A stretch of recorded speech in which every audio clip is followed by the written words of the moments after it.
ለዝነኛው የማራቶን ጀግና የሚከተለውን ንጉሳዊ ቃል ተናገሩ። በዚህ አሁን ባደረከው ሽቅድድም ለሞላው ለሀገራችን ክብር ሲሰጥ ባንተ ያደረው እግዚአብሔር ታመህ እንኳን ተቀደሰው በጤንነቱም ቢሆን የሚያቅተውን የሱ ቸርነት ግን ባንተ አድሮ ለሀገራችንም ስም ሰጠ። ላንተም ማንም የማይሽረው ስም ነው ያገኘው። በዚህ እከሌ ረዳኝ፣ እከሌ ጉልበት ሆነኝ፣ እከሌ አስተማረኝ የምትለው ሁሉ ምክንያት ነው እንጂ ጉልበቱ የሚመነጨው ከእግዚአብሔር ብቻ ላይ ነው።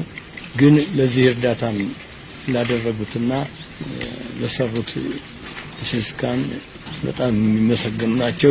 ላንተም ሳይሰማ አይቀርም። ለሁሉም አሁን የምንሸልምህ ኒሻን እና የምንሰጥህ ማዕረግ ያንተ ብቻ ሳይሆን ያገርም ጭምር ነው። እንኳን እግዚአብሔር ይረዳል።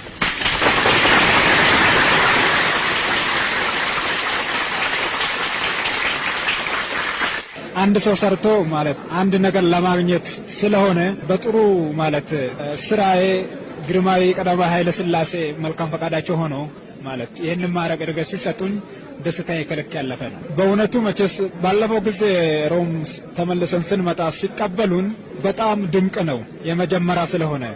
በሁለተኛው ጊዜ አሁን ሲደገም 100% የሮምን አቀባበል የሚያሸንፍ መሆኑ በዚህ አይነት አቀባበል የሆነ እንደሆነ እንኳንስ 42 ኪሎ ሜትር ከ195 ሜትር ይቅርና 100 ኪሎ ሜትር ከ195 ሜትር ቢሮጥም ቅር አሰኝም። ይሄውም ማለት ይህ አቀባበል የደከመውን ሰውዬ ሞራሉን የሚቀሰቅስ እኔም እንዲህ ሆኜ ለወደፊቱ ይቀበሉኛል ብሎ ሌላው ስፖርተኛ በኃይል የሚወዳደርበት አቀባበል መሆኑ